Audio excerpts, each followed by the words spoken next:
کیسر احمد شیخ صاحب، اب حکومت کی طرف سے بھی ہمیں پتہ لگ رہا ہے کہ شاید وہ پروپوزلز جو آ رہے ہیں مذاکرات کے آپ کی اپوزیشن جماعتوں سے، اس پہ لیے تیار ہو رہے ہیں، کم از کم اس کو دیکھ رہے ہیں. آج رانا ثناءاللہ صاحب کی وزیر اعظم سے بھی ملاقات ہوئی اور اس میں بھی ساری صورتحال، پھر مولانا فضل الرحمان صاحب کے تحفظات ہیں، اس پر بھی آگے چل کر بات کریں گے. آج ان کی ڈیڈ لائن 8 دسمبر ختم ہو رہی ہے. تو اب کیسر احمد شیخ صاحب، آپ ہمیشہ کہتے رہے ہیں کہ سیاسی استحکام ہوگا تو معاشی استحکام آئے گا، اور سیاسی استحکام کے لیے سب کو مل کر بیٹھ کر بات کرنے کی ضرورت ہے. تو اب کوئی امید کی کرن نظر آ رہی ہے آپ کو جی کہ مذاکرات ہونے جا رہے ہیں؟ بسم اللہ الرحمن الرحیم. دیکھیے، یہ بڑی اچھی گفتگو ہو رہی ہے. اسی طرح ہی معاملے کا حل نکلتا ہے نا، یعنی ڈائیلاگ سے، افہام و تفہیم سے. اب کھوکھر صاحب نے، میں نے ان کی بات سنی، انہوں نے جو بات کی کہ ہر ایک کو ایک قدم پیچھے ہٹنا پڑے گا. یہی سپیچ جو پریزیڈنشل سپیچ تھی جون میں آصف زرداری صاحب کی، انہوں نے بھی یہی کہا تھا کہ ہر کوئی اپنا 2 قدم پیچھے ہٹے اور لچک دکھائے اور اپنی اناؤں کو ختم کرے. دیکھیے، اس وقت ملک جو ہے، اس میں کوئی شک نہیں کہ ہم نے بڑی اکنامک میں کافی ڈیولپمنٹ کی ہے.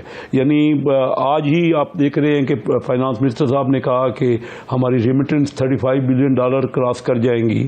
آج 70-72 مہینوں بعد انفلیشن، جو مہنگائی کی شرح 5% سے کم ہو گئی ہے، اور ڈالر 1 سال، 1.25 سال سے 1.5 سال سے سٹیبل ہے. وہ کوئی پاکستان روپی میں ڈیویلیوشن نہیں ہوئی.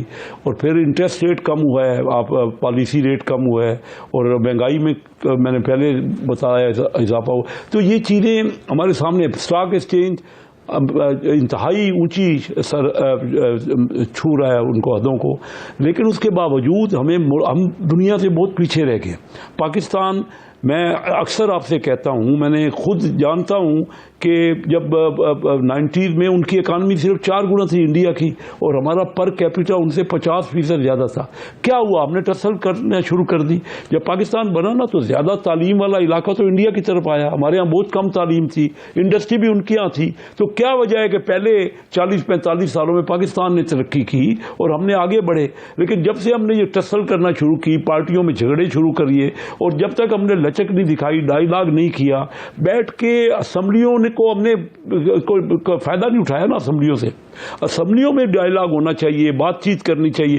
الیکشنوں میں تو دیکھیے 1970 کے بعد کوئی بھی الیکشن ایسا نہیں ہے جو کہ سب پارٹیوں نے مانا ہو. تمام الیکشنوں میں کوئی نہ کوئی کویسچن رہے، اور ہمیں الیکشن کو بھی اور ایسا بنانا چاہیے کہ جو کہ قابل ہو، ایکسیپٹیبل ہو. لیکن اب اس کے ڈائیلاگ کے بغیر کوئی اور چارہ نہیں. اور یہ تحریک انصاف کو اپنی بات کو چھوڑنا پڑے گا کہ وہ کہتے ہیں اسٹیبلشمنٹ سے ہم نے مذاکرات کریں. پیپل پارٹی کو کچھ اختلافات تھے، انہوں نے کہا نا کہ ہم مل کمیٹی بنائی، ہم نے بھی کمیٹی بنائی، بیٹھ کے ہم آپس میں معاملات کو افہام و تفہیم سے حل کریں گے. JUI کے بعد جو فضل الرحمان صاحب نے کوئی اختلافات کیے، تو ہم جا کے ان سے مل رہے ہیں نا. یہ جو 24 نومبر کا معاملہ بات کرتے ہیں، لیکن سر PTI جب 1997 میں بنی، تو اس وقت جو شور تھا اور جو آواز تھی وہ یہ تھی کہ کرپٹ حکمرانوں کی وجہ سے پاکستان اس نہج پہ پہنچا، جو آپ نے بتایا کہ 90 کے بعد ایک دم ڈکلائن آنا شروع ہو گیا. تو وہ بھی تو ایک پوائنٹ تھا جو کہ ابھی تک نیریٹو وہ یہی چل رہا ہے کہ جی چور ڈاکو، جو اسی وجہ سے ملک کی یہ حالت ہوئی. یہ آپ صحیح کہہ رہے ہیں. ہم اسمبلیوں میں جا کے شرمندہ ہوتا ہوں وہاں جا کے بیٹھ کے، کیونکہ ہم اپنے ووٹر سے تو یہ وعدہ کر کے آتے ہیں نا کہ ہم تعلیم کے مواقع بہتر کریں گے، ہم لوگوں کو روزگار کے مواقع پرووائڈ کریں گے، ہم جو ہے آمدنیوں میں اضافہ کریں گے، مہنگائی کم کریں گے.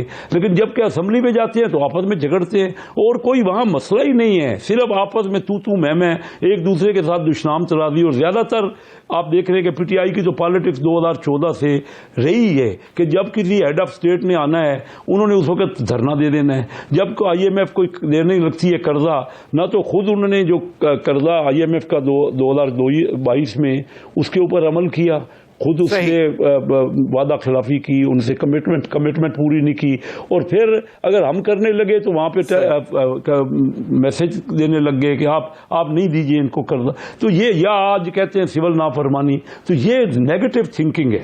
آئیے پازیٹو تھنکنگ کریں. آج بھی ان کو ہم دعوت دیتے ہیں، پہلے بھی دیتے رہے ہیں. اگر حکومت کا کوئی بھی منسٹر اپنے طور پہ بالکل صحیح فرمایا کیسر احمد شیخ صاحب، آپ دعوت دیتے ہیں. وہ ایگریکلچر مطلب ہے، رورل ایریا ہے، اور ان کی ڈیپینڈنس ایگریکلچر پہ ہے، اور ہمارا مین سٹے اکانومی کا بھی ایگریکلچر ہے. تو اگر وہاں سے ہی نقصان ہونا شروع ہو جائے گا تو پھر ہم کیا کریں گے، کدھر جائیں گے؟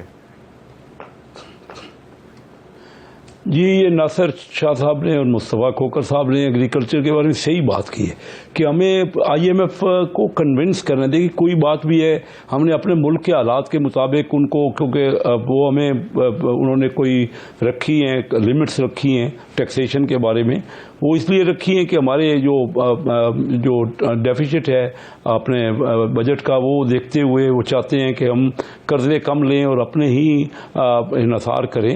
لیکن اس کے باوجود ہمیں ایگریکلچر کلاس کا خیال کرتے ہوئے نیگوشیٹ کرنا پڑے گا بہتر ٹرمز کے لیے آئی ایم ایف سے.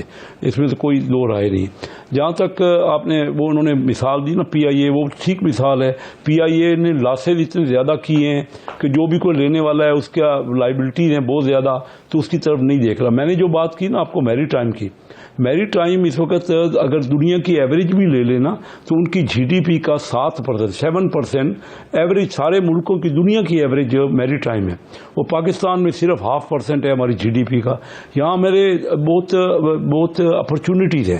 اور یہ جو میں نے آپ کو بتایا نا، دو واقعات بتائے، ایک تو سینٹرل ایشیا نے بہت زیادہ ترقی کی ہے ان سالوں میں، اور دوسرا بڑے جہاز آنا شروع ہو گئے. یہ ہٹ کے بات لیکن آپ نے جس طرح کہا کہ پی آئی اے جو ہے وہ لاسز تو بہت پہلے سے وہ کر رہی ہے، لیکن انٹرنیشنل کنسورشیمز آتے تھے. مجھے یاد ہے کہ بہت سارے ملک انٹرسٹڈ تھے کہ جی ہمیں دے دیں، ہمیں مطلب اس کے ایئرپورٹس دے دیں، اور اس کے بعد ہم پی آئی اے کو بھی لینے کے سوچیں گے.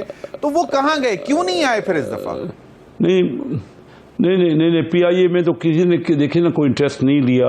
ایک تو ہمارے روٹس بھی بحال نہیں تھے، ابھی وہ بحال ہوئے. ایک آپ کو پتہ ہے منسٹر صاحب کھڑے ہو کے انہوں نے اسمبلی میں کہا کہ ہمارے سارے پائلٹ کی جو ہے وہ لائسنس ہی ٹھیک نہیں ہے. تو اس سے دنیا میں ایک ریپوٹیشن میں بڑا، ہم پتہ نہیں کیوں اپنے ملک میں کے لیے سوچتے نہیں ہیں. ہم بہرحال وہ اس غلطیوں کی وجہ سے نا خمیازہ بھگتنا پڑتا ہے. تو ہمارے اس میں کوئی شک نہیں ہے، مصطفیٰ نے صحیح بات کی کہ ابھی تک تو کوئی باہر سے یہ انویسٹمنٹ، یعنی ہماری پرائیویٹائزیشن اس طرح نہیں ہوئی. لیکن انویسٹمنٹ تو ابھی بہت بہتر ہے. پچھلے سالوں سے، پچھلے لاسٹ ایئر سے ہماری انویسٹمنٹ بہت، فارن ڈائریکٹ انویسٹمنٹ بہت بڑی ہے. تقریباً مور دین 50% کا اضافہ ہوا ہے، اور $2.2 بلین جو یہاں پرافٹس ہوئے ہیں ان کو ریمٹ کیا گیا. اور یہ آپ اسٹاک ایکسچینج دیکھ رہے ہیں نا، اس میں بھی ڈائریکٹ فارن انویسٹمنٹ آ رہی ہے. یہاں پہ فارنرز بھی انٹرسٹ لے رہے ہیں. آپ کی اسٹاک ایکسچینج بہت ڈیولپ کر رہی ہے. میاں شہباز شریف صاحب وزیر اعظم کی سربراہی میں بہت محنت ہو رہی ہے، میں آپ کو یقین دلاتا ہوں. لیکن میں اس بات پہ بھی یقین رکھتا ہوں کہ ہمیں سب کو مل کے کلیکٹیو ایفرٹ کرنا پڑے گی. کوئی ایک پارٹی یا کوئی ایک انڈیویجول یا چند لوگ ملک کو آگے، اتنا بڑا ملک ہے ہمارا، اور دنیا ہماری مخالفت میں بھی تو بہت زیادہ آگے. دیکھیے کیا حالات بنے ہوئے ہیں عرب کنٹریز میں. آج سیریا کا دیکھ لیجیے، لبنان دیکھ لیجیے، وہاں پہ سارا جارڈن دیکھ لیجیے. سارے معاملات جو دنیا میں ہو رہا ہے اسلامک ورلڈ میں آپ کے سامنے ہے. پاکستان کے بہت سے بیرونی ممالک ہمارے مخالفت میں لگے ہوئے ہیں.